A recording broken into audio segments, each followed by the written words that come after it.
He We may don't not be have to that talk. interested. No, don't even say it. What was I going to say? That we shouldn't talk about Legion comics. This is another episode of the Flight Ringers podcast. I'm David King. That's Dan Spottswood. It's good to be here. Thank you. We are professional cartoonists, and we are Legion of Superheroes experts. Let me show you this book I got. What is it? It's one of these big Folio Society reprint things. Oh, I have seen those online. How many issues are in there? Well, it's got this hardcover. Oh, It's cool. like early appearances or first Uh-huh. appearances of some of these guys Mhm. of Golden Age. Nice. How big is it? It's bigger than a comic book. Yeah, like 11 inches or So wow, this it's a is lot bigger. These are like 10, so it's got to be 12 or 13. I mean, turn inches that tall. comic book sideways. Is it like the same? Almost as Yeah. it's almost 10 inches wide. So it's like treasury size, maybe?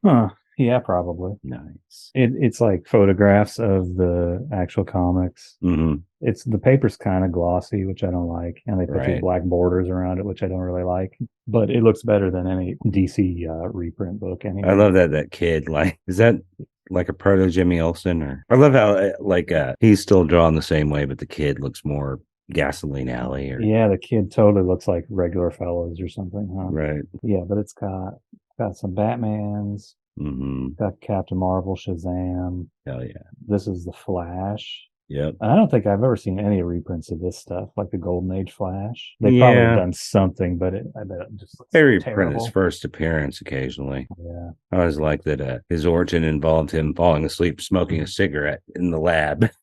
Wow. Yeah. I don't think it's not the same as the Barry Allen one, right? It's close.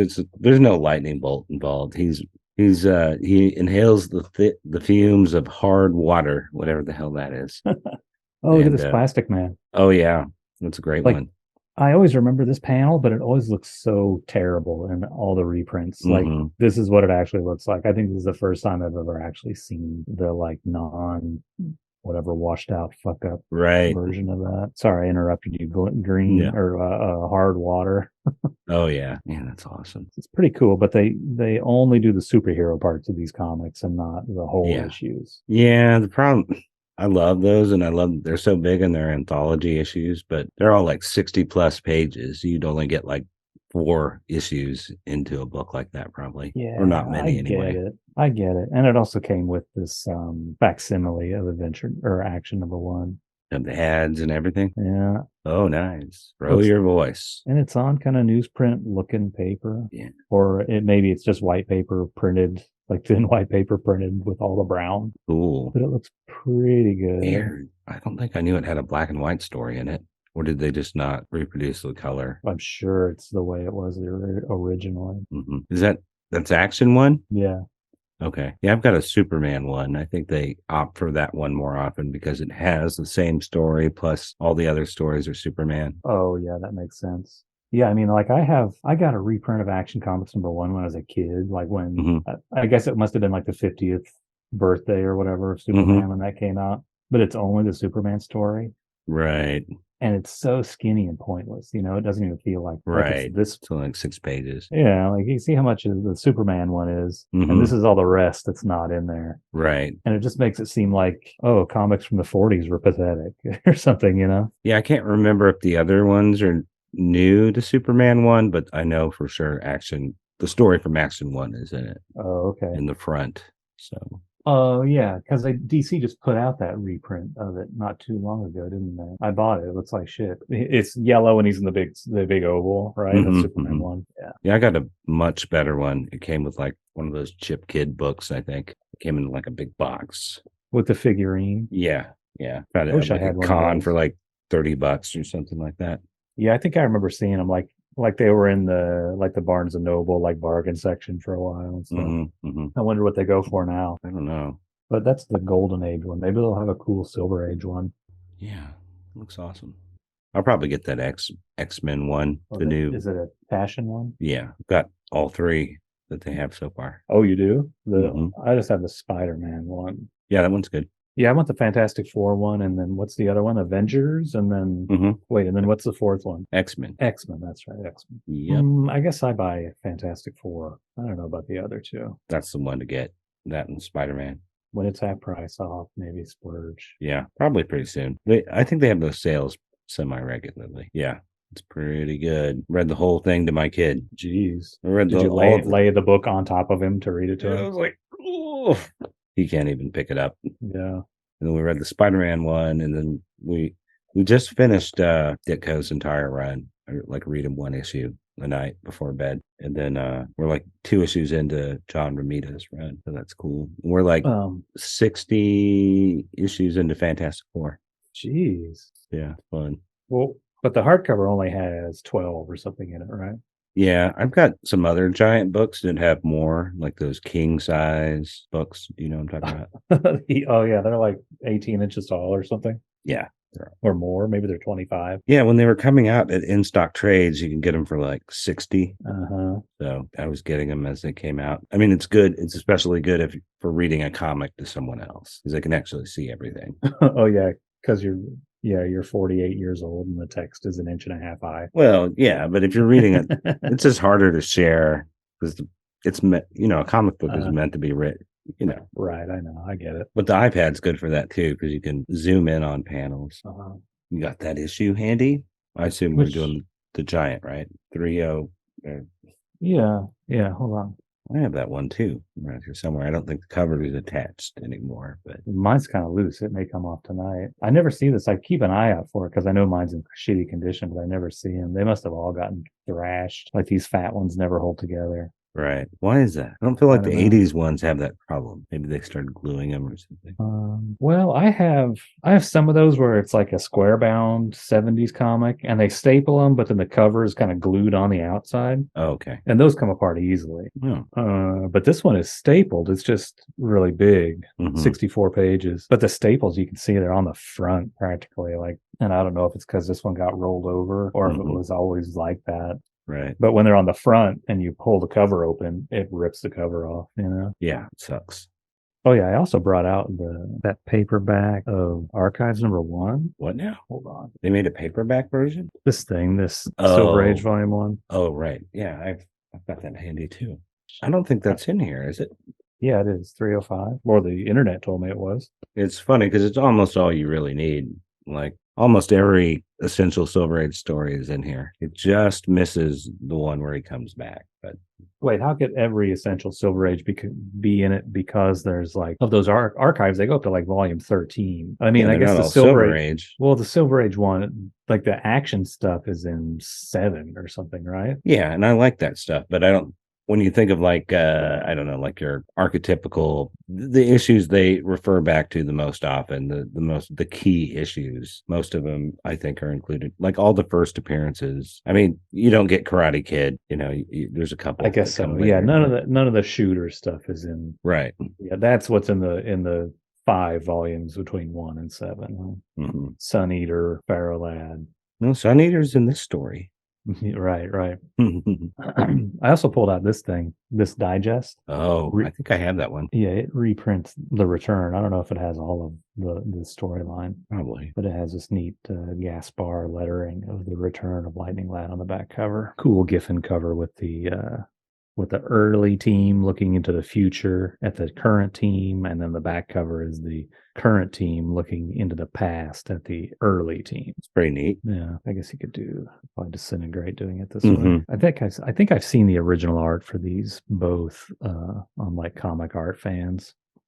Yeah, they should reprint it somewhere. Yeah, at big size even. Right. And they've these Giffen covers are all on reprints of Silver Age stuff. They ought to be in these books or in the something, I guess. Yeah, they could either go in there or whenever if they ever get around to reprinting all of that run outside of the Great Darkness Saga, because they came out around the same time. But I think this is earlier. Well, I guess it would be when he was drawing the comic, huh? I think so. 82, 83. Yeah. I don't know. Yeah, if he was doing the front and the back cover, I don't think he did it on all of these digests, but on a lot of them. He did do a lot. Gil Kane did a few. Oddly, the only Legion stuff I think he ever did. Yeah. It sucks because they look really good, I thought. But would have liked to have seen him do more. But I think everyone this was shit work. Nobody wanted it because there's so many fucking characters. And you have to make up all the backgrounds, the sci-fi backgrounds, as opposed to just drawing cars and stuff They probably got memorized. Yeah, you need a real visionary like John Forte to be able to draw those monsters and stuff. All right, let's do this. Are you ready? I'm ready.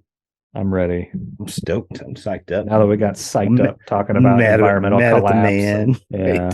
Right. All right, let's get started. Let's do it. This time around, we're talking about Adventure Comics 305. Don't have a copy of it. The original one was published in December of 1962 with a cover date of February of 63. But we're actually having to look at Adventure Comics 403 from January of 1970 something. I didn't write the last number. I think it was 1 or 2. I think it's 1971, which collects the entire, what I think of as the real Lightning Saga. I guess there's a newer one, or the Lightning Saga is a recent iteration of the Legion, right? Yeah, that new thing called the Lightning Saga. I don't know why it's called Lightning Saga. I don't know that this ever was called the Lightning Saga, but that's what, when I hear Lightning Saga, that's what I think of, is this storyline. Yeah. I don't think of this as the Lightning Saga. What the fuck, David? I mean, I don't know what I would think of this. The program. This is just it's the death and rebirth of Lightning Lad. Okay, if you say so. It's also reprinted in this digest comic, Return of Lightning Lad. And I think the whole thing, well, no, not the last bit of it. You said it's 4 parts. Right. Probably the first 3 parts are in this book, which is like a mirror of Legion Archives #1, in case you have those and want to read this and you can't get your hands on the I think that maybe that's longer than Legion Archives #1. I've never really compared. Well, most of those I think have more than 10 issues in them. 10 full 20-page stories. Oh, okay. And the archives always had 10. This goes up to Adventure 310, but it may have more comics in between Adventure 247 and Adventure 310. I don't know if there's some Superboy crap or something else in here. I mean, Superboy Gold.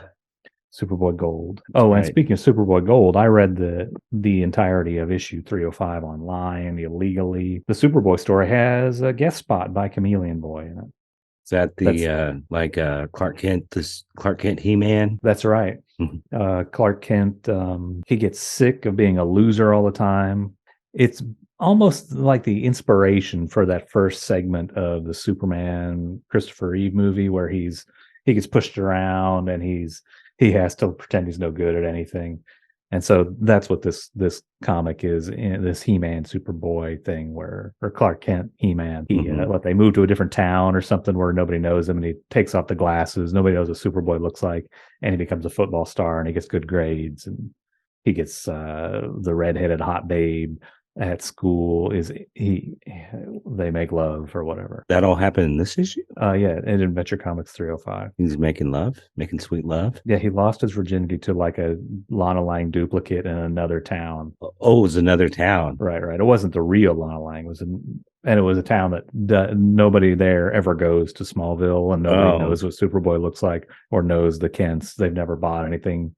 So it's kind of like an alternate reality story without actually leaving this Earth, this dimension. That's cool. Yeah. In a way, though, the Superboy or Clark Kent in Smallville, he has to hold back in every aspect. Like if he wants to beat up a bully, he can't. He has to pretend he's a wimp. If he wants to get good grades, he can't. He has to fill in the wrong dot on every third thing on his Scantron, et cetera. But then Pa Kent, like, I guess it's like the end of the school year comes around, and there's all these people like shopping at the Kent store, and they're like, "Hey, Pa Kent, check out my son. He got the summa cum laude. Hey, Pa Kent, check out my son. He's a star quarterback." And Pa Kent gets sick of it, and he's like, "Listen, we're moving," and they move to another town. Right, where it can start over. And I think the reason Chameleon Boy's in it is that he impersonates Superboy so that Clark Kent and Superboy can be in the same place. Right. It's the deniability. Yeah. I think that's what it is. I just skimmed it. I didn't really read it all the way through. There's 2 or 3 times in the Ditko Spider-Man, which I've been reading my son recently. These kind of get paved over or forgotten about, but 2 or 3 times he kind of forgets himself and just beats the shit out of Flash Thompson. Just tired of pretending to be a wimp.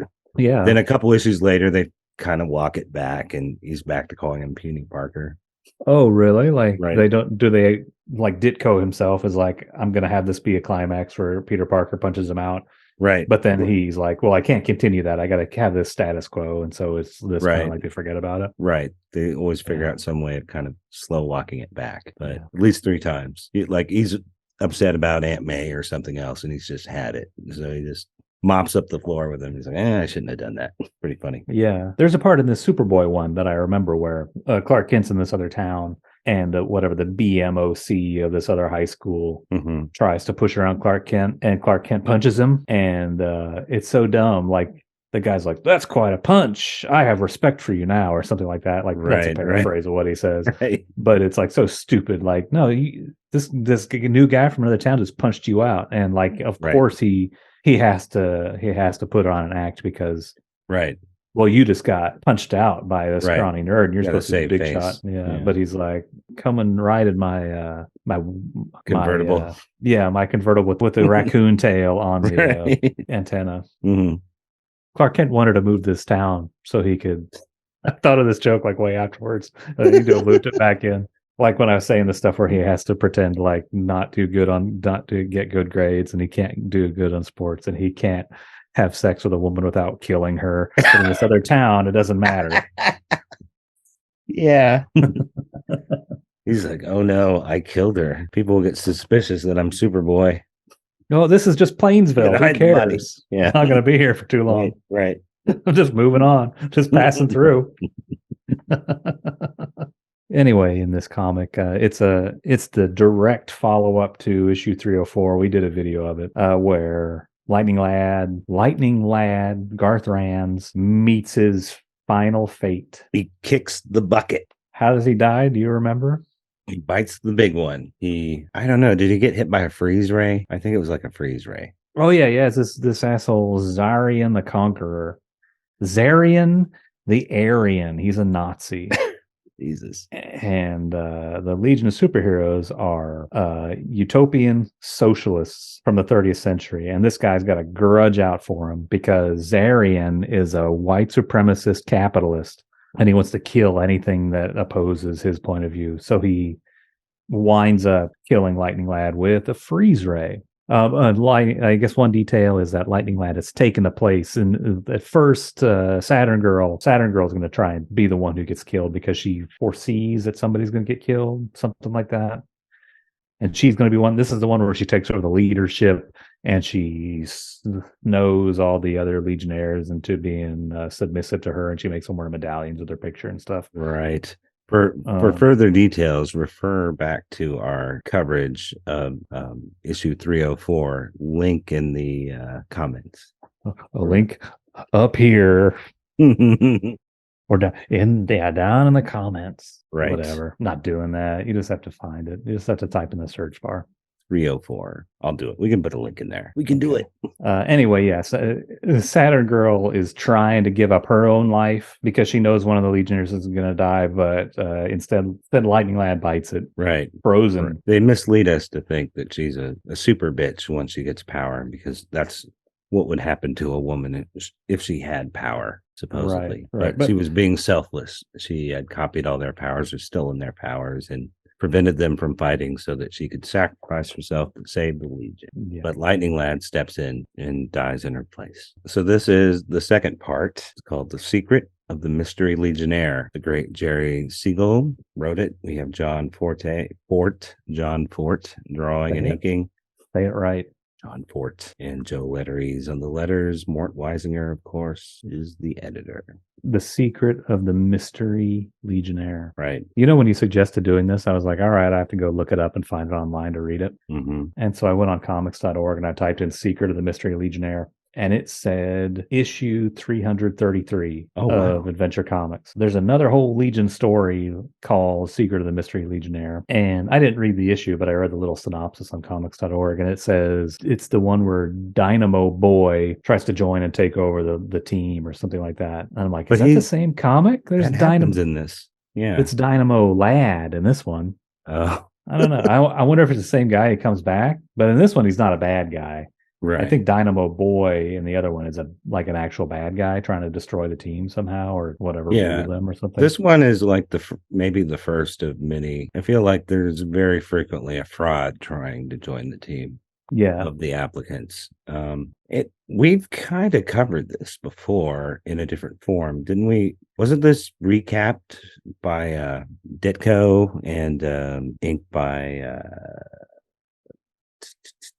we were arguing about the artwork. I liked it, you hated it. It was like No, that was like Ditko and Chiaramonte or Ditko and Dave Hunt or something.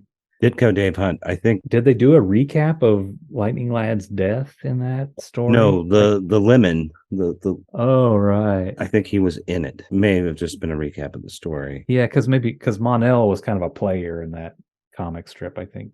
Right. But it's a backup where It's backup. Monel and Lightning Lass or Light Lass go and they intercept some screwball with a mustache and a moronic costume. They have magnetic powers. No, I think Cosmic Boy uses his magnetic powers to take him out.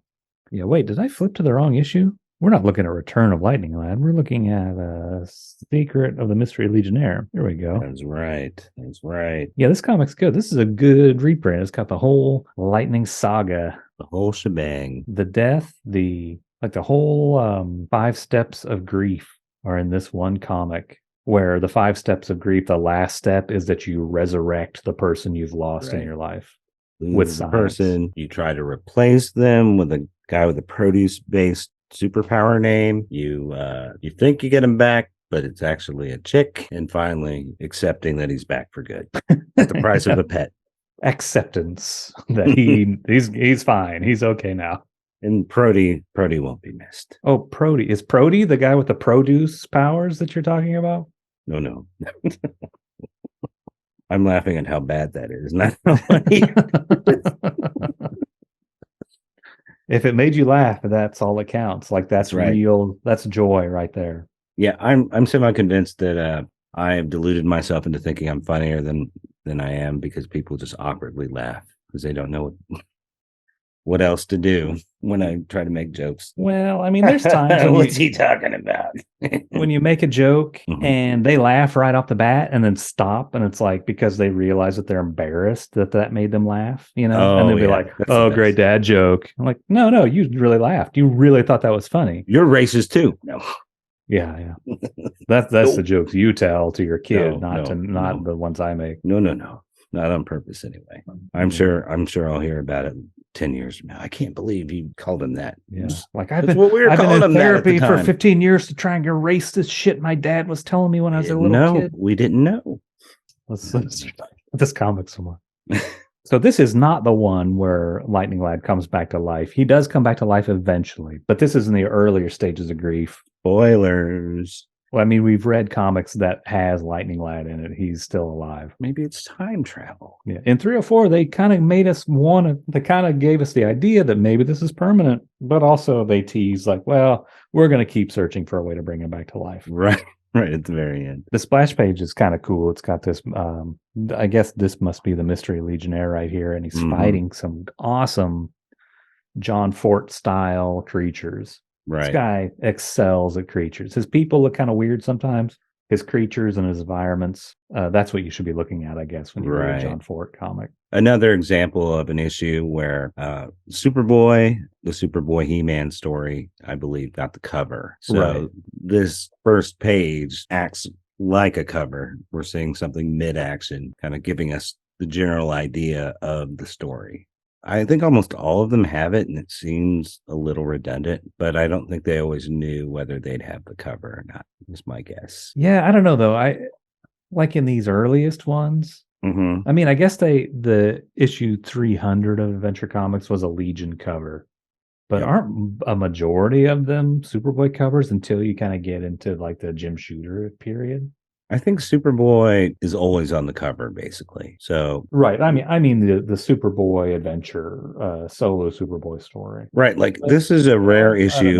This is a rare story where Superboy isn't in it at all. But I think Superboy has to be on the cover. So like an issue like 300 is perfect because Superboy is right front and center. Right. I see what you mean. Yeah. And so like if there's a Legion story and Jerry Siegel forgot to put Superboy in it, then the main they do Superboy comic gets the cover. He is sort of wedged in here at the end, and I don't know. It feels like they finished the story in 8 pages, and they had like 4 pages to burn or something. So they start going into Monel's backstory again, and he shows up in flashback on a couple panels, I guess. Oh yeah, that's right. But he's not Superboy's in the flashback. But he's not actively part of the story here.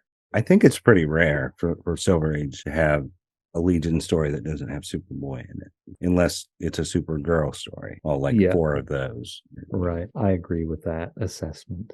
Superboy's awesome. You're wrong. He's necessary. He's okay. On the first page, page 2, the Legionnaires are still in mourning over the death of Lightning Lad, and they're in his weird tomb that has a forever or an eternal Stalin-esque tomb. It wasn't Stalin am I thinking of the right dictator? No, you're thinking of Lenin. Is it Lenin? Right. Lenin. Right. It's just kind of a hangout for them. They go see how he's doing. Lenin didn't have a Tesla coil perpetually shooting lightning over his coffin. Right. See Cosmic Boy trying to move in on Lightning Lad's ex. His ex, yeah. The girl that Lightning Lad only found out was in love with him after he died. Right. And there's Saturn Girl, Cosmic Boy, and Lightning Lad's kind of replacement. You always say Sun Boy is there because he can shoot zappy looking stuff out of his hands. The second panel on here, I don't want to like read every panel too closely, but it's kind of a funny panel because it is funny. All they say is there'll never be another Legionnaire like Lightning Lad. Sun Boy is saying that to Cosmic Boy as they're looking at statues of Lightning Lad, Mon-El, and Sun Boy himself. And on the base of those statues, there's little descriptions of those guys. In memory of Lightning Lad, he's the first Legionnaire to die in action. Mon-El, it like recaps his whole origin on the base of his statue, and then Sunboy he still has a statue next to these guys that says Super Radiance. It's funny because there's only 3 statues. This is basically the beginning of their memorial section for all the dead or inactive heroes, the former Legionnaires. So you have Lightning Lad, who's dead. Mon-El, who's not dead, but out of action. He's, for all intents and purposes, dead. And then Sunboy is just there, like they're planning on doing something to him. Right. Sunboy's right there looking at his own statues. Why do I have a statue in here? But expelled for sexual harassment or something. The writer, though, really wants us, or the comic book creators here, really wants us to know who Lightning Lad, Mon-El, and Sunboy are. Right. And they go right into trying out some new guys to replace Lightning Lad. Wannabes chomping at the bit. They're excited that he's dead. Like, there's an opening. Right. These are some comedy bits kind of for the rest, like some Jerry Siegel type of comedy stuff. And they try out, they're going to try out Antenna Lad, who he picks up like mid 20th century news over his antennas. Right. That's all he's capable of. Well, but he seems to broadcast it too, right? Because they're like, Right, it's loud. Like Cosmic Boy is covering his ears. Right. And Antenna Lad's like reading about Kennedy getting reelected. Yeah, I meant to look this up because I'm stupid. How many terms did JFK even serve before he was murdered by the CIA? I believe 1. Yeah, he was never reelected. Never had the opportunity to be reelected. It's kind of what I assumed. But none of the stuff that he reports is like future news. It's all pre-1962 news or whenever this is published. Like they talk, he's got a recording of Japan starting World War II and Chubby Checker singing the twist. Right. JFK getting reelected in 1966. I think maybe there's some future to us. Like, well, the JFK one would have been future to us, but that didn't happen. Right. Like that's a Antenna Lad flaw in his powers, basically. Right. Is that he sometimes gets a fake news broadcast from OAN or something like that. Well, we don't know. Maybe it's RFK and he's going to get reelected. RFK, the like the current RFK Jr., the anti-vaxxing crazy RFK. I don't think that guy's going to get elected for jack shit. He might get elected dog catcher in his town.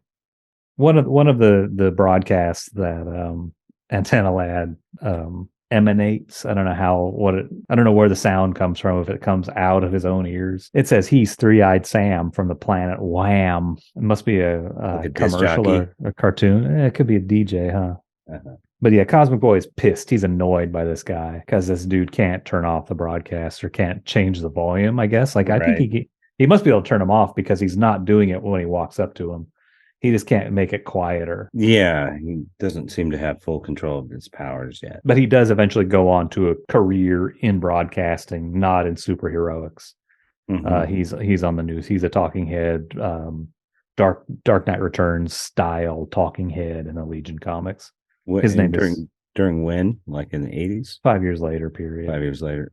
Yeah. If I remember right, his name is Q-Ferb Chi Bez. That's his real name? Yep. Whoa. No, Antenna Lad is his real name, and Q-Ferb Chi Bez is his code name, his stage name. That is, if you're right about this, then you are way more hardcore than I am. Sometimes I remember stuff like that because it's in text in the comic book. He's like, "This is Dan Rather with the news." He says it like that.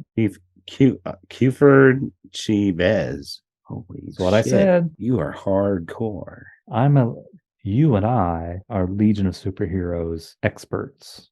That's right. That's right. You especially. Yeah, but you remember the issue numbers. Sometimes. Yes, we are experts. And the next guy to try out for the team is this clown called Dynamo Lad. Dynamo is a cool word. That's Dynamo why they keep using it. Oh, Dynamo Kid. Dynamo Boy is somebody else. He's a bad guy. It should be Kid Dynamo, right? That sounds cool.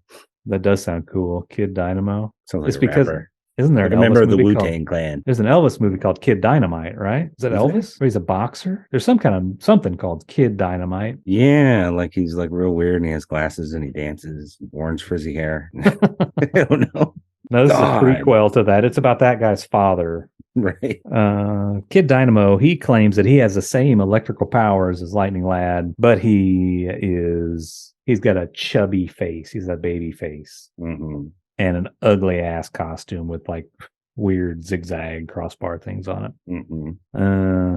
Blows up a sign to show his powers and is about to blow up a tree, but Saturn Girl's onto him. She's immediately onto him and debunks this clown for having a device. After all, she is a telepath. Does she read his mind? She doesn't say so, but I think it would be very hard to keep any kind of secret with her around. She will just debunk it immediately. So if you were to do a story that involved a lot of mystery, you'd probably have to find some dumb reason to write her out of the story abruptly. Right. I'm just saying. Not that would happen in this comic.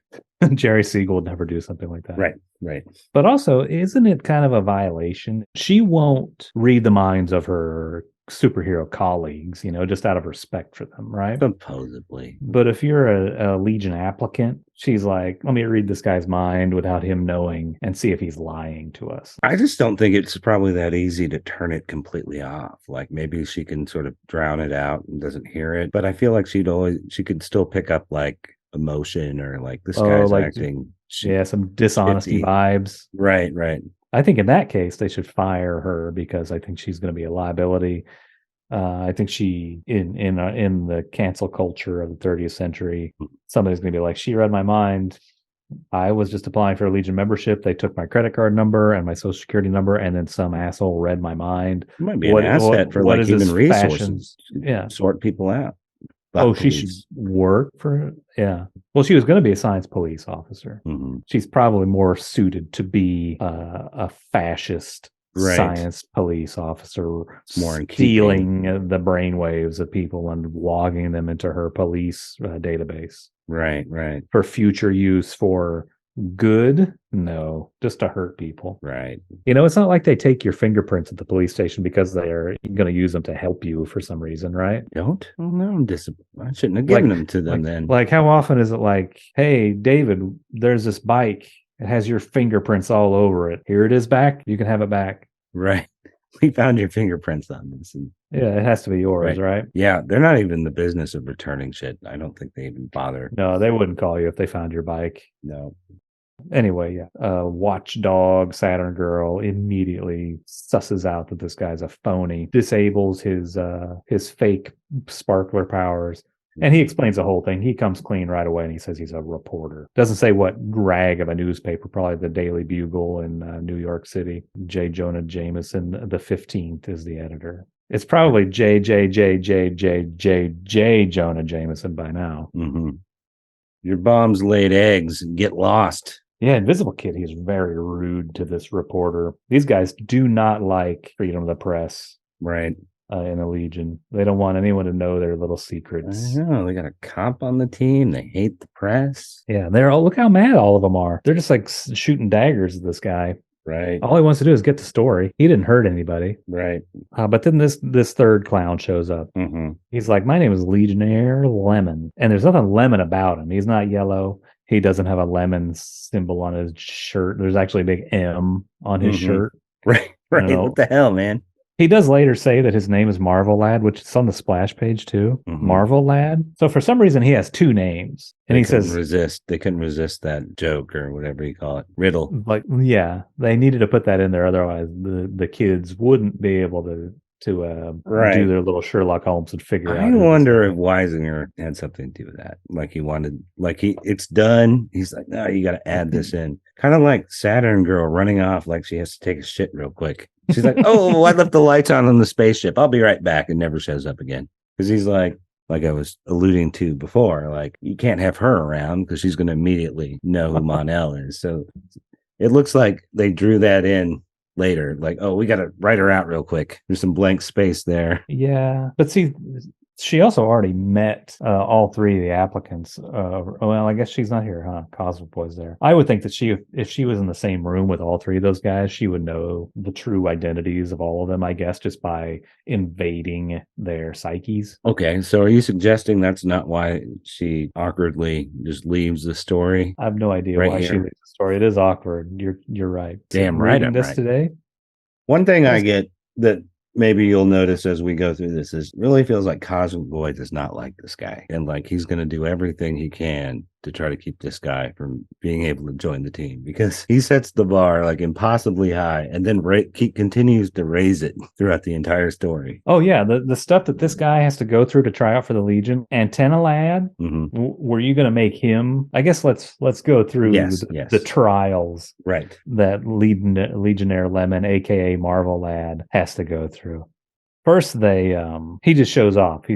He's actually he brags a lot in his tryout, which maybe that's part of what puts off Cosmic Boy to him. Like this guy's kind of up his own ass or something. Right. But he shows modesty isn't one of his superpowers or something like that. Right. But Legionnaire Lemon, he's like, I can fly. He does some like weightlifting with a giant sized Colossal Boy. He's like, no, come into the headquarters with me. I want to show you something. And to me, that one is very presumptuous. They're like, what do you mean? We're going to follow you into our headquarters? But they do that. But first, Cosmic Boy has to use his robot detector to make sure he's not a robot. There's a strange, I don't know what was in the zeitgeist of sci-fi at the time, but the Legion is very anti-robot. Like robots aren't allowed on the team. I mean, it's kind of like now, like we don't want AI, obviously, to replace our jobs. Maybe that was their concern. I think that must be it. Like you cannot put your trust into a machine. It's just like using power tools or whatever, it's like if you screw up, I'm going to die and not you, robot or machine or whatever, Right. It's got to be that. I mean, I don't know. Yeah, like you're talking about the zeitgeist. I don't know what was happening in the sci-fi books and movies back then. Well, TV shows, like they got This Island Earth. That guy was a robot from another planet, but he was actually a messenger of peace or something in that, right? Well, Asimov, of course, was around this time, a little before, was doing all of his robot stories, which were going against the grain. Like the big kind of central point of them is that robots aren't necessarily bad. Like he had gotten tired of all these science fiction stories they were always kind of like Frankenstein's monster stories where the robot ends up killing everybody. So his stories, that's why he came up with those laws of robotics, because he wanted to state it right in the front, like, this is not going to be about killer robots. The robots are not killers, and they never are in the stories. Right. Until Will Smith makes a movie, and that's of It's iRobot. about some killer robots. Right. Yeah. It's the opposite of the actual story. So I don't know. Sorry about that tangent. No, that's a good tangent. It made sense at the But time. right now, I'm trying to quickly come up with new lyrics to the Fresh Prince of Bel-Air song that's talking about Isaac Asimov. Okay, here's the situation. No, like in West Philadelphia, born and raised. Mm-hmm. Yeah, I don't remember. Like the phrase, the words Isaac Asimov almost fits in with born and raised, but whatever. Not going to do it. We'll come up with something clever in the next couple of days and write it and throw it in there like you spontaneously came up with it. Play the music in the back. I call it my friend Will Smith to record this for us. I forgot. You're both Scientologists, right? I was going to say I thought that his robot detector thing was kind of cool. Like it has like a binoculars thing that you look through, but it also shoots like a fiery emanation. Right. And you have like a squeezy bladder, like on an old fashioned camera. Right. Or a blood pressure. Oh yeah. You suppose it's like the blood pressure thing where he has to squeeze it like a bunch of times. He's not a robot. The other thing he mentions here is he needs to make sure isn't Superboy trying to pull a prank on them. Oh yeah, he's like the only people who could be this strong is Superboy and Mon-El. Hope you're not playing a prank on us. Which sort of reiterates the kind of frat-like atmosphere of these early issues where they're constantly gaslighting one another. I mean, this is issue 305. Back in 247, they pranked Superboy really good. Right.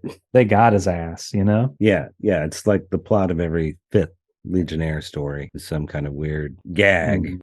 They probably started a war with that their first appearance, and they're just constantly there's a whole prank war going on between the panels of all these comics. Right. What's this thing on the back of Cosmic Boy's head right here? Do you see that? I thought it was just the shine, but it's bright white. It looks like he's got a thing stuck to his head, like a cockroach that's smashed on top. Here, look at this. Get a load of this shit, dude. They filled it in. It's gone. And in fact, when I was looking at not about this panel, when I was looking at the scans of the original 305, Invisible Kid's all colored yellow on that. Solid yellow? No, like a white kid in a yellow costume. Okay. His brown and orange is gone.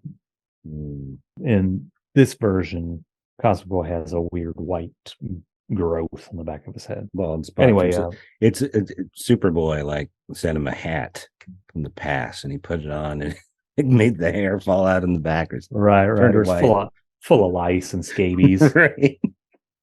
Oops. So to double check that he's not Superboy, we need to put some kryptonite, which will kill him. Yeah. I mean, if it were out Superboy, of the lead box that will kill Mon-El. Bouncing Boy's like, great galaxies. He's not dead. We didn't kill him. He must be telling the truth. I guess kryptonite doesn't necessarily kill him outright every time. Sometimes they present it like that. Yeah. Sometimes they present it like if he gets close enough to it, he's just going to drop dead. Other times he gets better a couple of panels later. The lead, though, that would take out Mon-El, right? It's the same way. They play fast and loose with that too. Okay. Maybe it's just like kryptonite for him. It just temporarily weakens him. And Superboy's like, no, we got to put you in the Phantom Zone for 2,000 years. Right. He just wanted this to guy. Get rid of him. He's a little too close to just being a duplicate of Superboy. Right. Get rid of this dude. Right. We'll talk about that a little bit later in this story when they get the recap. Right. But yeah, they expose him to kryptonite. Doesn't hurt him. He's not Superboy. And then they expose him to lead just by way of the kryptonite being in a lead box. That doesn't hurt him either, so he's not Mon-El. That's right. But Cosmic Boy's got the next test, and that's to go get some shit called fluvium way out in space, I guess. Now, is that some obvious play on words, or is that just some letters scrambled, or is there some meaning to that? Well, there's actually a word, fluvium. Mm-hmm. I looked it up today, and fluvium, if I recall correctly, is just like breath, or it's just like hot air or something like that. Okay. So is it like kind of an inside joke with the writers? I think it's something like that. Yeah. Let me look it up again. That's pretty good. Like we need some MacGuffinite. Oh, okay. You have to look up fluvius first. Fluvius is from the root fluo, flow. So it's like, oh, here we go. Fluvius, a stream, a smaller river, the stream of a river, a current or torrent. So you have these two, the root word of blowing, and then the river kind of word. So it's, I don't know. I think of it as like steam or a cloud or something like that. And from this, you got No, I heard effluvium somewhere else. Let's see what that says. Oh, that's a smell and an unpleasant or harmful odor, secretion, or discharge. nice. The unwholesome effluvia of decaying vegetable matter. Brainiac 5 didn't need this. Cosmic Boy doesn't. I need you to go get the smelliest, grossest substance in the universe. It's Right, important. but It's important for our studies. yeah, this drawing that looks like a chunky rock, they should have used like make it look like a pile of poop. It is. It's like blocks shit. Oh yeah. Anyway, he has no trouble getting the fluvia. Right. Fluvium. Mm-hmm. Drinking Violet points out that he must be wearing a special suit that doesn't burn up. Why isn't he naked? Yeah. And it's like this is another one of these things where it's like they anticipated a letter writer writing in and be like, if he moves so fast, how come his clothes didn't burn up? Right. But Cosmic Boy is not yet defeated. He quickly finds some other undesirable task. Yeah, he's not satisfied with the exposing this guy who might be a Kryptonian, exposing that guy to kryptonite. Not enough. Sending billions of miles away to find some petrified shit. Right. Dryad shit. Yeah. That's not enough. Right. So yeah, the next challenge, Sun Eater. First appearance? First appearance of the Sun Eater that killed our boy Pharaoh Lad. Right. In about 60 months from now, 5 years from now. Wow, this comic ran for a long time. 5 years after this. And it seems kind of like he's sending him on a suicide mission, but also they have a stake in this because it's the universe they're in. So right, the star system, that they're in. But they're talking about it casually, like, we need you to go do this. But maybe it's like better him than us. Yeah, like were they going to do anything about it? Right. Apparently like, hey, not. guess what's happening right now? Mm-hmm, like we could stop this, but better that we get a trainee to do this. Let's get the intern. It's too hot for us, but you're invulnerable, so why don't you do it? Save our son if you can. So Cosmic Boy sends Mono. Oh shit! Legionnaire Lemon. Cosmic Boy sends out Marvel Lad Legionnaire Lemon to defeat this Sun Eater guy that's going to destroy the sun. And I think he's kind of cool looking. Maybe the green isn't that great, but I was about to describe what the look of the Sun Eater is. Like the Sun Eater that we all know as Legionnaire fans from later on is just a kind of a blob with some tentacle looking things sticking out of it. This is like a big, like fuzzy energy gorilla or something. Yeah, he is colored dark green. Right. But he's going to eat, or he looks like he goes in and he takes out like the core of the sun, like it's like, and he's going to eat it like an apple. Right. Yeah. Yeah. And it's kind of grinning the whole time he's fighting him. Kind of a like indistinct, kind of ambiguous face. Right. Like he's got like black eyes, a black nose, and a black gaping black grin smile almost on his mouth. But yeah, kind of proportions of an ape or something. Right, like maybe he's like a gremlin or something, like the ones that jump on planes in the Twilight Zone. Only he jumps into suns and eats them. Yeah, he kind of looks like that, or like that salt monster guy on the first episode of Star Trek or something. Right. But yeah, it seems like he's not like a super villain. It's some sort of like naturally occurring wild animal in the universe. It just goes around. Just some critter that floats around and destroys stars. Right. And for all we know, there is something like that, really. Yeah. Like when you look up at the sky and a star blinks out of existence, Sun Eater might have eaten that star. Yeah. Or maybe they're conservatives living on the planet in that solar system. And they're like, let's blow up the sun. Nothing to worry about. One of these days, we have to explore the often unmentioned parallels between like the conservatives and like the guys who allowed Krypton to blow up. Oh, yeah. Because they're like climate deniers. Mm-hmm. Anyway, Legionnaire Lemon just within one page, he soundly beats the ass of the Sun Eater using his heat vision. He has heat vision that he juices up to the nth degree, hotter than a sun. And the Sun Eater's like, let me out of here or whatever. Yeah, his foot, give him hot foot. Yeah. In fact, if you look when he's flying away, there's like kind of like pain squiggles coming off his foot, running off. He zapped his foot. Yep. Legionnaire Lemon lands back on Earth and he's like, how'd I do? Great, huh? Mm. Cosmic Boy's like, God damn you. You'd think there'd be some gratitude there because he'd saved all of Save their the whole lives. star system. Oh, there's whole 9 or 10 planets here that are alive thanks to Right. me, this one guy, trying out for your stupid superhero club. Right. Modesty isn't one of your virtues, which is a pretty good line. What you said earlier is a better word. You said modesty is not one of your superpowers. Right, I think that's right. funnier. Yeah. But he sends him on another impossible mission to fight a bunch of monsters on the planet Brog. He'll get killed here for sure. Okay, so the next part of your induction is, or your initiation. 6 monsters. You have to take care of them. Right. Then you have to do my laundry. Oh, and actually, the funny detail here is that he goes and Legionnaire Lemon shows up back at the headquarters. He's like, all right, they're gone.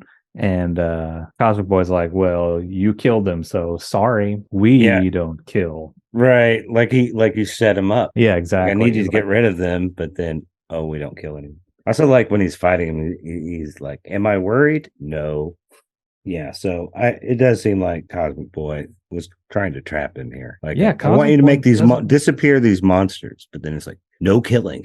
Well, do you think it's because Cosmic Boy, he doesn't want to replace Lightning Lad, right? Like those guys are bros, maybe. And like anybody who's going to be close to actually making it onto the Legion, Cosmic Boy is kind of going to sabotage it because. Well, with Lightning Lad out of the way, he's the alpha dog. He's the alpha dog now. And Saturn Girl can be his lady, but he's worried that this Lemon guy, he might be competition. I think Cosmic Boy should change his outlook a little bit, and like if the universe gives him Legionnaire Lemon, he should really make that into Legionnaire Lemonade. Yeah. You saw that coming a mile away, huh? No, I didn't. That was good. That was clever. That famous deadpan wit of yours. Yeah. But he says that he didn't actually kill him. That not only didn't he kill him, they were not even real monsters. So who did any killing? Not me, pal. He says those monsters are a 3-dimensional hologram. Put there by space pirates to protect their booty. And the booty kind of looks like, oh, there's this big like eagle looking thing. It's like Nazi gold. No, that's what I was thinking. Yeah. Yeah. So like some Republican hid that gold there or that booty there and a 3D projector. Right. I love this Cosmic Boy profile. Where he says almost. Yeah. Pretty good. Looks like Jerry Mathers.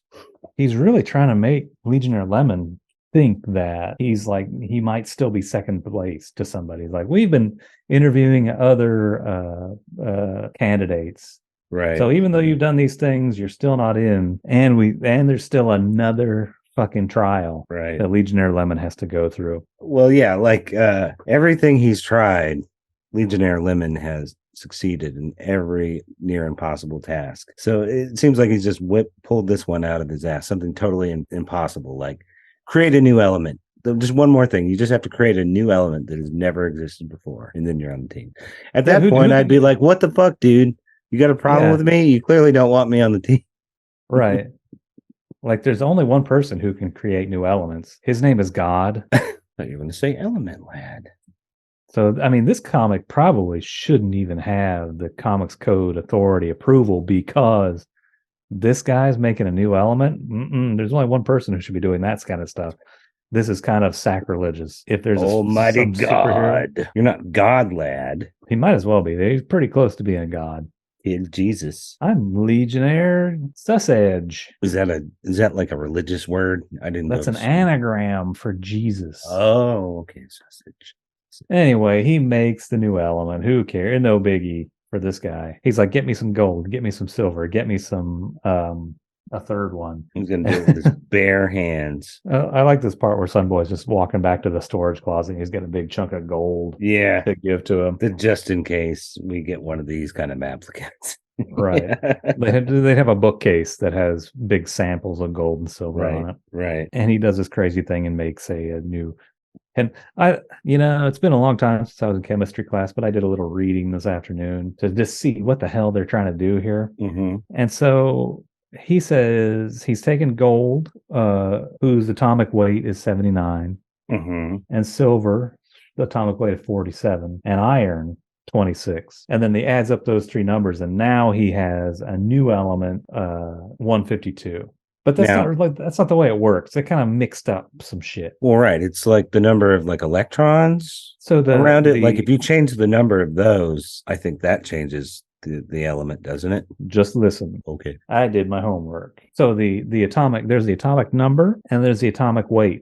Two different things. The atomic number is the number of protons. And also, by the way, the number of protons is the same number in electrons. Mm-hmm. So like you take hydrogen, it's number 1 on the periodic table. It has 1 proton and 1 electron. Mm-hmm. That's the atomic number, 1. But then there's the atomic weight. That's another number. That's the weight of the neutrons, or the number of the neutrons. Neutrons are heavier than protons and electrons by a little bit. So he misattributes or he confuses the atomic number and the atomic weight of these elements. And so when you add up the atomic numbers of these elements, I guess he's somehow made an element whose atomic number is 152. It is an element that has 152 protons and electrons in it. And we don't have that element. That's a hypothetical element. I looked it up. It's called unpentium. It doesn't really exist, I guess. They don't have that. But if you want to look at an element whose atomic weight is 152, we do got that. It's called europium. And it's just like that's a cool name. Europium has 63 protons, roughly 152 atomic weight. So it would be 63 on your periodic table. So I don't know what Monel invented. We've got, I don't know if unpentium 152 on the periodic table would be an anti-gravity element. That's what Monel seems to have invented. Right. There's your lesson. Okay. But what he explains here as having done, where he adds up all the protons in these three metals to make a new element. That's bullshit. That's not real. It's not. Jerry Siegel could have just asked a science teacher and they probably would have told him how this works, and he didn't get it quite right. He oversimplified something. Well, I know that one of the few science things I kind of know, because it stuck with me, is like radioactive material, like those protons or electrons are decaying and falling off, neutrons, being radiated, neutrons. And why radioactivity can be bad for you is they leap onto the atoms in your body and start changing the elements you're made out of, and that can damage your DNA and do all kinds of bad stuff to you. Yeah. It's the thing I read said that neutrons decay into protons and electrons, and I guess they probably fly out of the nucleus, right, or fly away from the nucleus of whatever atom they're attached to. Right. Suddenly, parts of you are turning into cobalt and other elements, or like big lobster claws.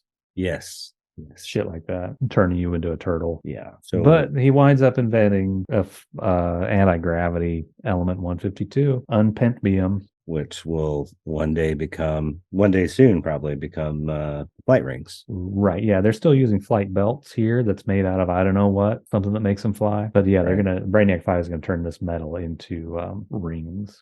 Yeah, and I don't think they every now and then a writer will refer back to that, but I think people have just decided that overall that Brainiac 5 just invented the flight rings from scratch. I think I've read that a few times. I think that's what's in that Ditko comic. They're talking about the flight rings. I think you're right. Yeah. But this satisfies Cosmic Boy, the invention of the anti-gravity metal, and he's totally cool with Marvel Lad now. Is he? He does ask. He asks him how he got his abilities, and Marvel Lad's like, "I'm not going to tell you. I'll tell you tomorrow." He does, but then when they're waiting for him the next day, first of all, he's brought a holster with a gun or something in it.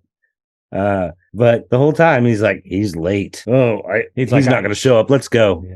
I'm tired of waiting. I was right about this guy. I'm tired of having to wait right outside the clubhouse. He's acting like they went to some inconvenient location and they're tired. I should be at my desk inside of here, but instead I'm outside. Oh, he's not coming. Too bad he's not in. Earlier in the issue, somebody suggested that we've never heard of Marvel Lad or Legionnaire Lemon because he may have a mysterious troubled past. Okay. As if she's trying to join like the French Foreign Legion or something, where you can be a whatever on the run criminal in another country and join this military group. Maybe it's something like that. So maybe that's part of where Cosmic Boy's doubts are coming from. But he shows up. Of course, Legionnaire Lemon is not going to miss this. He he aced the test. This guy's on the team for sure. He's kind of cocky, but he wants to be on the team. But they're like, "Why are you late?" And he's like, "I was at Daxam for a little bit longer than I meant to be." By and the Daxam, great red spot of Jupiter. Who says that? Cosmic Boy when he hears Daxam. Wow, who has time to say shit like that? By the great red spot of Jupiter. Why? By the great, he just, yeah, whatever. Popping planets. That's the best one. Popping planets. Yeah. Marvel Lad pulls off his mask. It's been Mon-El this whole time. Brainiac 5 is so tickled. He's like, I knew it all the time. I know. Big shit-eating grin. I was about to burst, but I couldn't tell you. He's like, it's such a clever anagram. Get it?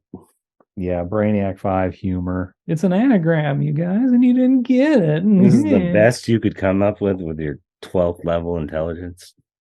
Mon-El Lemon. Yep, Mon-El still sporting his comb over. Brainiac 5 has mastered or perfected the serum that makes it so Mon-El doesn't die from lead poisoning, and so he can come out of the Phantom Zone permanently. Unfortunately, it causes hair loss. It also caused Brainiac 5 to make awful anagram jokes. He's so damn clever. So, I mean, in a lot of ways, this kind of wraps up the story here on page 9. But we have 3 more pages to fill. Back in 300, they made the point that Mon-El is now a member of the team, even though he's trapped in the Phantom Zone. And so now it's 5 issues later. He's free of the Phantom Zone. He's going to be a member of the team, but maybe they're thinking that the audience who's going to be reading this guy month in and month out from now on maybe doesn't know who he is, so they won't tell us. Is that the whole thing? Maybe. Well, I mean, that's kind of how it's presented. I mean, he's all but talking right to the reader. In case you didn't know, this is how I got to be in the position I'm in. But it just feels tacked on. Like it feels like they would have presented it more smoothly earlier in the story. I don't know. I guess maybe that would give away his identity. Huh? Yeah, it would totally spoil the mystery of who Legionnaire Lemon is. Okay, so then it's sort of like after you catch the bad guy and he explains how he did it. Yeah, it is. It's exactly that. Only he's a good guy and he's explaining where he came from. Right. Like they always do.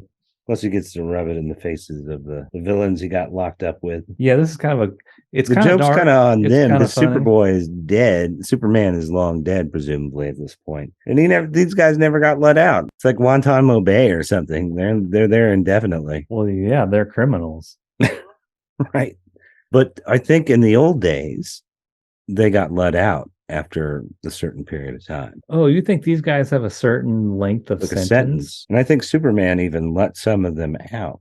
I thought the reason you're in the Phantom Zone is because you're too bad to ever be out, and it's a life sentence, or it's not even a life sentence. It's a permanent eternity in limbo. Yeah, that's Kryptonians are pretty bad people. Yeah, not so great. But Mon-El wants to go back into the Phantom Zone for 10 minutes to rub it in the faces of all those Phantom Zone criminals. Eat shit, motherfuckers. Have fun watching me enjoy my life while you're stuck here for all eternity. Yeah. For our audience who may not know Mon-El's story, he can be killed by lead poisoning. He's from the 20th century, from the time of Superboy. Right. I guess they start to explain it over here, huh? He's from a planet called Daxam. They are like cousins to the Kryptonians. I think they were like Kryptonian colonists. If you go far enough back, it's usually the backstory. It might have evolved slightly differently, but more or less the same premise. Like under a yellow sun, they have superpowers. Right, but their weakness instead of kryptonite is lead. That's right. And like if Krypton hadn't exploded and there wasn't any kryptonite, I guess Superboy would be omnipotent with no weaknesses, right? But Daxamite, lead's everywhere. Right. It didn't come from some exploded planet. It's just a mineral on Earth. So I guess the Daxamite could come anywhere but Earth and probably be okay. Lead is pretty plentiful, like all over the universe, right? I should have looked that up, but yeah, I feel like it's not like periodic table. I could have checked that. Yeah, I mean, it's a good way of like keeping them out of the picture, so you don't have like billions of Superman powered people all over the place. Like I think it's not like kryptonite where there's a couple hundred chunks seemingly. Like it's all over. Like lots and lots of planets and floating all over the place. I think it's fairly common, but it could be wrong. If you say so. refute my statement in the comments. Yeah, send Dan an email or a tweet. I don't want to know. But so back in the days of Superboy in Smallville, Mon-El shows up. He starts getting poisoned. He's lost his memory. He thinks he's Kryptonian, but he starts getting poisoned by lead. His memory comes back to him that, oh, I'm a Daxamite and I get poisoned by lead to death. And Superboy's only alternative is to put Mon-El into the Phantom Zone with the idea that, you know, between us, we always joke that it was Superboy, or Superboy always is, air quotes, working on getting Mon-El out of the Phantom Zone. In this comic, Superboy kind of says maybe someday someone will figure out how to get him out of there. So he's not taking the responsibility on himself at this point, but I think he kind of does eventually, but whatever. What, Superboy? Yeah. You think he feels bad about it at some point? I don't know if he feels bad about it, but I think originally he's like, I'm working on getting this guy out of the Phantom Zone. I don't think I've ever once seen Superman working on it.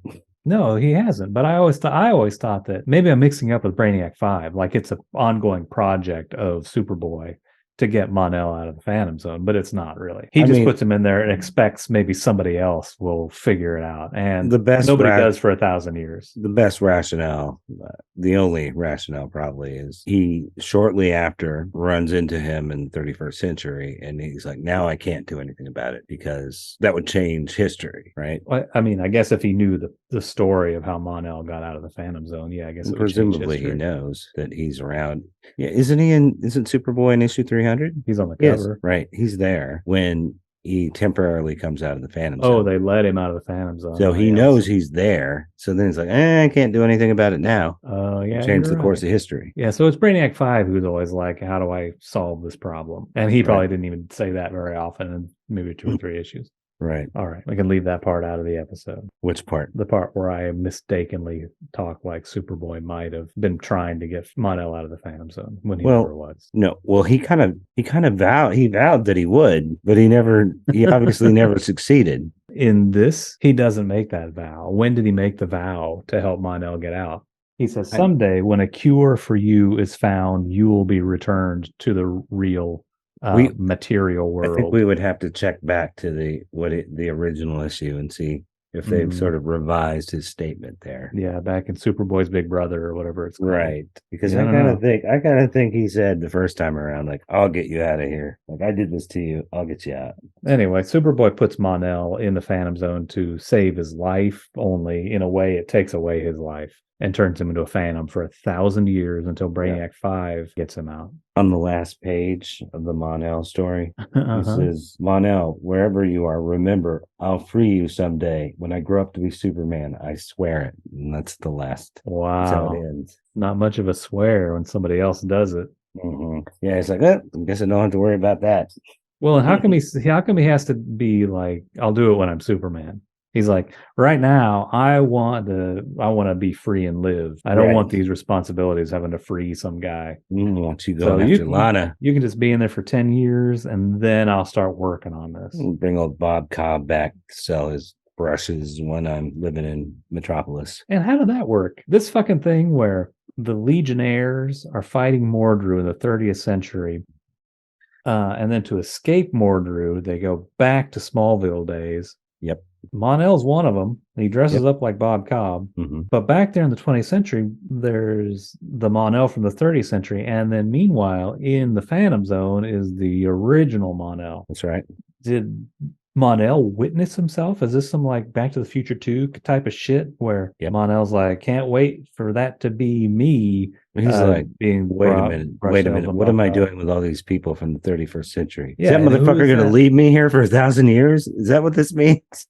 But then he's also like, who's that babe? Right. But yeah, 1,000 years. Yeah, I know I've said it before, but I feel like he has no character in comics history has a better setup to be like a supervillain than him. Like, you would think he is so fucking pissed. 1,000 fucking years stuck in here as a Superboy. Yeah, I think some resentment would probably build up. Like, I think that would be enough that they could like reveal him as a villain like right now, like even after like 30 years of adventures. He's like, I was playing the long game, acting like I was your friend, working along. That's nothing compared to the 1,000 years I was stuck being taunted by the most evil people on Krypton. Right. All I had to do was pretend to be your friend for 30 years. Right. Easy. Right. Right. Dropping the bucket. Right. But I mean, maybe he was just so happy that he's not in there with Right. was Jax Owl or whoever those guys are. Yeah, I meant to look it up to see if these were specific guys or just generic guys they drew up. I've seen a pretty detailed list of exactly who was in there. Oh yeah, I don't know if sure. they'd worked it out at this point yet or not. This one guy's real frowny. He's got the flat top. Yeah. There's like Lex Luthor with a mustache, and then Well, actually like Lex Luthor himself, and then a frowny guy. It's like the standard Forte face for like tough guys or like Bizarro. Yeah. Bald guys are always evil. So he goes back and he tells off those Phantom Zone villains, just the three of them. I guess there's a bunch of them in there, right? There's hundreds probably of Phantom Zone villains. I mean, there's got to be some good ones in there, right? There's got to be some unjustly imprisoned Phantom Zone villains. Maybe they must have even done a story about one of them, right? Like we know the Kryptonian Council are crooked bureaucrat shitheads. They'll put anybody in there just to keep their mouth shut. It's like Jor-El probably would have been in the Phantom Zone if Krypton hadn't blown up. So there's got to be some like people who are actually not that bad in there, but they're stuck in there permanently. And if what you say is true, that they had a finite sentence, most of them, and they didn't get out because Krypton blew up, they're in there forever. I don't know when it was established, but if you look up, as I have, staying up all night looking up useless shit, on the Phantom Zone entry, it mentions Superman eventually freed everyone. But obviously he missed some people because they're there in the 30th century. Maybe just these three. Like these are the three worst ones. They stayed in there because Superman knew that they were being mean to Mon-El, so he left them in there longer. An extra 1,000 years. Because he doesn't like bullies. Like as we know from the first story in Adventure 305, where the jocks are pushing around nerd Clark Kent. He doesn't like guys like that. He wants to kick their asses. Actually, a guy who works at the Daily Planet is from the Phantom Zone. Really? That guy, Steve?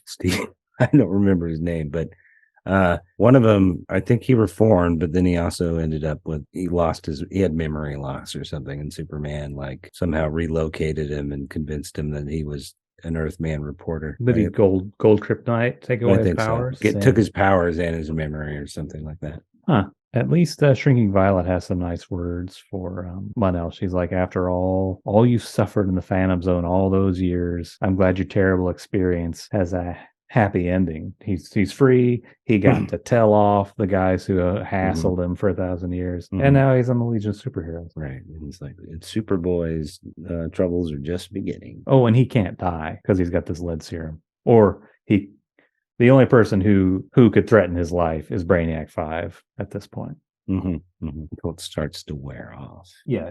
And Mon-El says only one thing spoils my happiness: the fact that Lightning Lad is not alive. He says, perhaps on my homeworld, Daxam, I'll find a means of restoring him to life again. Even though he's dead, I don't know what these guys are thinking about. I don't know what the creative forces at DC are trying to say to kids. Like when I was a kid, remember Sesame Street? Remember Mr. Hooper died? I think I remember that. Yeah. It was kind of a big deal. It was a lot of confusion. Sesame Street had a whole episode. They were talking in front of the glass case with Mr. Hooper in there. And Big Bird says to Snuffleupagus one day. Right, like we will resurrect him.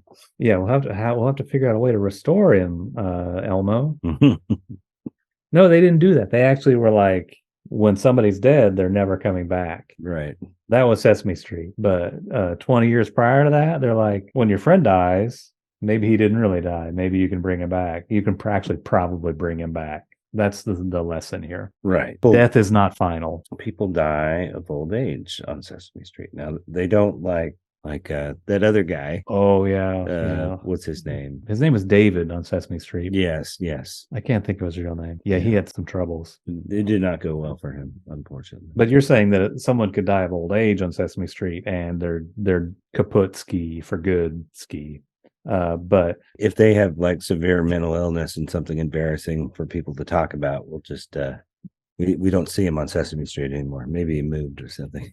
Written out as opposed to like dying in story. Right. Or if a space conqueror shows up and zaps. Goes, yip.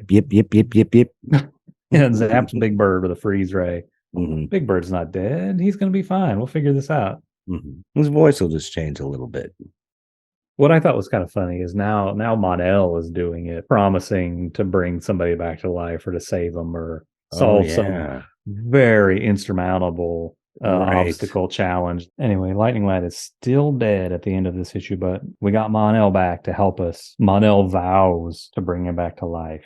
Did he just take the Lightning Lad's chair, like his opening, his seat Oh, on his the spot on team? the team? Yeah. I guess he did, yeah. Are they going to make Lightning Lad, like, let's say they bring him back to life. Are they going to make him do all those trials? And it's like, hey, stop the Sun Eaters or make a new element, Lightning Lad. So let's see what you got. I'm trying to remember when Dream Girl came along and changed Lightning Lass's powers. Were they both on the team for a little while with the lightning power? Yeah, I don't know. I'm super pro Dream Girl, even though she's written very, very badly in the 80s. And I never liked her growing up, but like reading through them all, I think she's got the most unexplored potential in the character. We should read that one where she's like the star and she gives new powers to another character. Yeah, for sure. After we get through these, we got two more. Yeah, two more. So, No biggie. 2 more months. Will Mon-El make good his pledge? Watch for a thrilling sequel coming soon. It's unusual for comics like this from this time to be ongoing, right? Yeah, to continue the story like that, and it's not even consecutive issues. Like the one where they finally bring him back to life is 312, and the whole Odyssey started in 304. Right. So over the course of 12 months, he dies and they bring him back. Did they have the same writer issue to issue, or were they alternating between? That's what I was about to say. I read that essay in that Teenagers from the Future book, and they say that Hamilton wrote the last part and that Siegel wrote the other parts, and the gap in concluding it is because Siegel got ousted from the company. Probably wanted some rights. He was suing them over Superboy, Right. I think, or something like that at the time. Mm-hmm. And so they gave him the axe. And then, like this might have been wrapped up over the course of 304, 5, 6, and 7 or something like that. But then it didn't happen. Right. Yeah, it's the next part's in 308. So it goes 304, 305, 308, 312. Right. Right. They certainly didn't bring him back out of the blue from the moment he dies. They're talking about bringing him back. Yeah, but they took their sweet time in bringing him back. Like Sunboy is grateful, I think, because I think that's when he becomes a more prominent character to sort of fill that gap. But I think in the time it took them to bring Lightning Lad back to life, I don't know, like the kids reading the comic would give it up. I mean, it's only 1 year, I guess, but I don't know. It's like a kid that age, like, you're out doing your Leave It to Beaver stuff, and then you go back, you miss 3 months of Legion comics, and you go back and you're like, what? They still didn't bring back Lightning Lad yet? Boring. Give me X-Men. Yeah. What issue did he die in again? 304. 304. So November of 62 to September. Yeah, like a year. Yep. A long time to be dead in comics. A long time to be dead for anybody. I wouldn't want to be dead for a year. Yeah, it depends on what year for me. Like, is it an election year? Permanent or just be alive? So you wouldn't want to be in the Phantom Zone for 1,000 years? Oh, well. Yeah, I mean, you can only occupy yourself for so many decades, like just watching women undress. Kept Mon-El busy for a little while. I could probably get 500 years out of that. And what the fuck, Kryptonians? You're taking all these like these social deviants and giving them the ability to just be voyeurs. Yeah, that is weird that they can see into our dimension, but we can't really see into theirs. Right. I don't know. It's an extra kind of punishment. Like if they're going to be in there permanently, and they have to see us out here in the material world. Maybe their equipment doesn't work there. Something like they can't feel. Yeah, they can't. They're phantoms. To it. They just have to. Yeah, watch. they don't get boners. Their hand goes right through their dick. Oh shit! No, that's right through their limp spectral wieners. Right. That's what Jor-El is like. He says that. He's like, the Krypton Council sentences you to eternity in the Phantom Zone where you cannot masturbate. And your dick will be a phantom, so don't try anything. Women in various states of undress all over. You can see it all. You can do nothing. Sorry, General Zod. Yeah, that would be no good. Yeah, it would be kind of a bummer, especially for that amount of time. Yeah. Unless the desire is gone. It's a good riddance. No, it wouldn't be punishment if the desire was gone. Right. That would be pretty good if it applied to everything. Like you long for a cheeseburger, but you can never eat one again. Right, yeah. Or if the only place you could see out of the Phantom Zone was into a cheeseburger restaurant or into like the girls' locker room or whatever, Right, whatever you desire the most. right. The sock aisle at Nordstrom's. I told you about that. I know I did.